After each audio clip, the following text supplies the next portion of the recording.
everyone, my name is Baoying. The interdisciplinary field of person-environment relates has, from its origins, addressed the transactional relationship between human behavior and the built environment. This body of knowledge has been based upon qualitative and quantitative assessment of phenomena in the real world, and has been instrumental in advancing the quality of real physical environment globally at various scales of inquiry and with myriad user or client constituency. By contrast, scan attention has been devoted to using stimulation to examine and represent person-environment transaction and how its learned can be best portrayed in this regard. Through this speech, we are going to apply the theory or Apple timeline and the environmental psychology terms from book Architecture for Health 2050 and When Building Stonework, the Role of Architecture in Human Health, to learn how the medium of film can help us better understand person-environment transaction in the real world. First, let's watch the movie clip from Catch Me If You Can.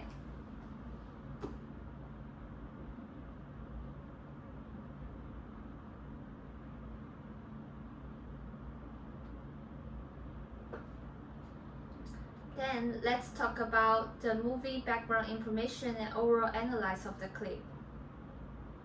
Blah blah blah. This is why we choose the film. Now let's go into analyze contents. First part about the epochs, which is the first part. The movie is set in the 1960s, in the era of the modernist mega hospital. A highly distinctive example of a hospital from this period is the McMaster Medical Center in Hamilton. This hospital incorporates advanced architectural and medical technology, and it is a highly complex, dynamic organism in which there is no internal flexibility and no ornamentation. The hospital that appears in the movie also has the characteristic of the hospital in this period. From the point of view of medical equipment in the movie, after the continuous progress and the development of medical and technology, the equipment has become mature, high-tech, and relatively perfect. However, from the medical environment, there is little ornamentation in the entire hospital, compared to the ultimate focus on hygiene, natural daylight, and world landscape in the Nightingale period. The hospital in this period is very simple and serious. There is no natural light in the emergency room built for emergency medical treatment, but with a sufficient indoor lighting system instead, with enough equipment to face emergencies and for timely treatment. And now let's look about the United States hospital in the 1960s. In the early 1960s, healthcare was already a huge enterprise in the United States. And at that time, hospitals employed far more people than the steel and automotive industries. But for the emergency department, the number of medical personnel in this department was far less than the growing demand. During this period, the number of emergency cases were rising across the United States, and patients were desperately seeking immediate and unplanned care in the time of emergencies.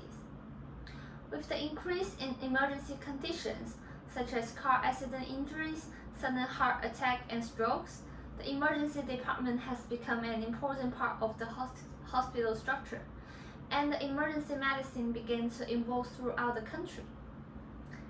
And how it connects with the movie scene. In the movie, a young boy enters the emergency department to seek treatment for a bicycle accident, crying loudly to express the pain of his injury. The two doctors in front of him do not seem to have come up with any applicable treatment plan for the situation, mainly because they are not specialists in surgery or general practitioner, so they seem to be lost in the face of this emergency trauma situation.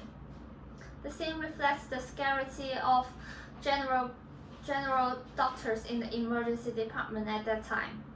When they called the protagonist, who is the fake doctor, He did not know what to do with the patient treatment facing this scene, but handed the situation to the other two doctors who were not very professional to deal with.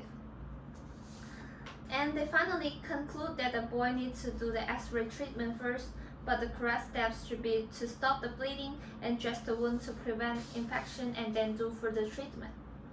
This reflects the unprofessional, uncritical, and unkind attitude of the doctors in dealing with the emergency injury and expresses the shortcomings of the emergency department at that time. Next, we will analyze the emergency room in the scene through stimulation, coherence, affordance, control, and restorative.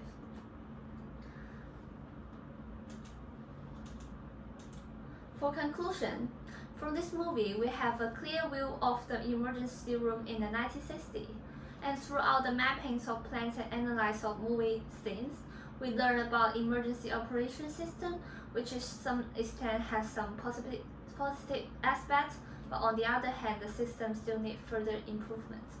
Thank you.